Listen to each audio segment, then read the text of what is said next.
Shalom Bapak Ibu Saudara yang dikasihi Tuhan Yesus Kristus. Apa kabar Anda hari ini? Dimanapun Anda berada, saya berharap Anda selalu dalam keadaan yang baik.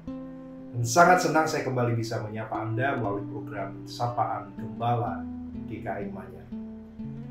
Bapak Ibu Saudara yang dikasihi Tuhan Yesus Kristus, sebuah penelitian menyatakan bahwa untuk dapat membentuk kebiasaan baik yang baru, konon seseorang memerlukan waktu selama 22-30 hari.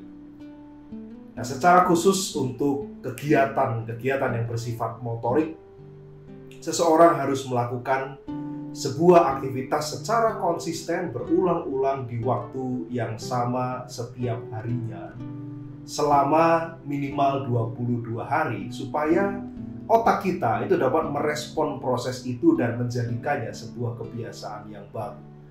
Katakanlah contoh paling sederhana, kalau kita ingin memulai kebiasaan baik yang baru untuk selalu menyikat gigi sebelum tidur, sebuah kegiatan motorik menyikat gigi sebelum tidur, maka kita harus melakukannya di waktu yang sama setiap hari selama minimal 22 hari supaya otak kita kemudian merespon proses itu dan menjadikannya sebuah kebiasaan baru yang otomatis akan mendorong kita melakukannya setiap hari. Nah, ini menarik sekali Bapak Ibu Saudara, dan saya ambil contoh sederhana yang mungkin juga pernah kita lakukan. Di antara kita pasti ada yang pernah melakukan disiplin rohani, entah itu berpuasa atau berpantang selama 40 hari di masa Prapaskah. Nah, saudara, kalau kita pernah melakukan kebiasaan atau disiplin rohani itu, maka tanpa sadar kebiasaan-kebiasaan baik yang kita lakukan selama 40 hari secara konsisten itu, tanpa kita sadari mungkin sudah membentuk sebuah kebiasaan atau bahkan karakter yang baru dalam diri kita.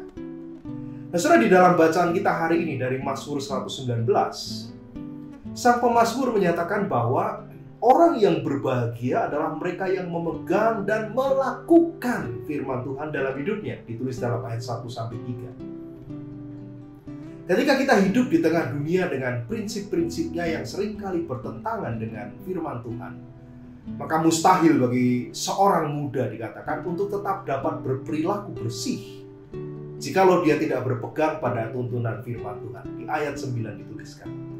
Maka saudara, bagi pemazmur, firman Tuhan itu bukan hanya sesuatu yang dibaca atau direnungkan di saat senggang atau di saat kita punya waktu dan lain sebagainya.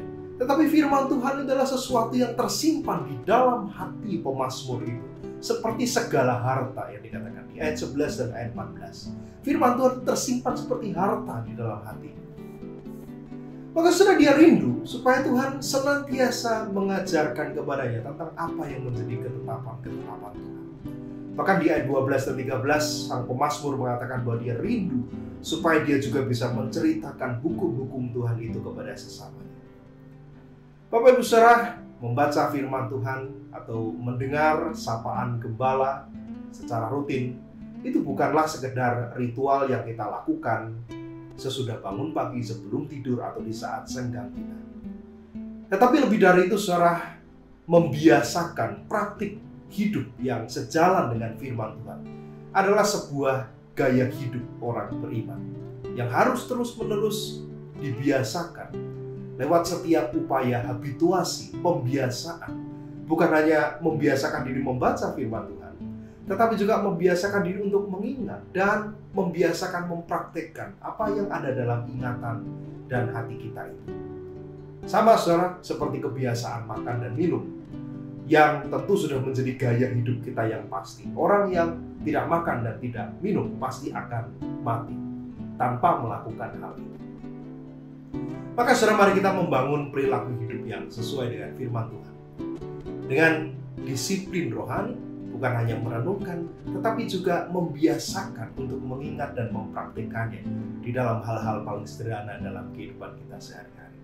Selamat mempraktikkan firman-Nya, selamat membiasakan diri untuk melatihnya dalam kehidupan kita sehari-hari. Salam.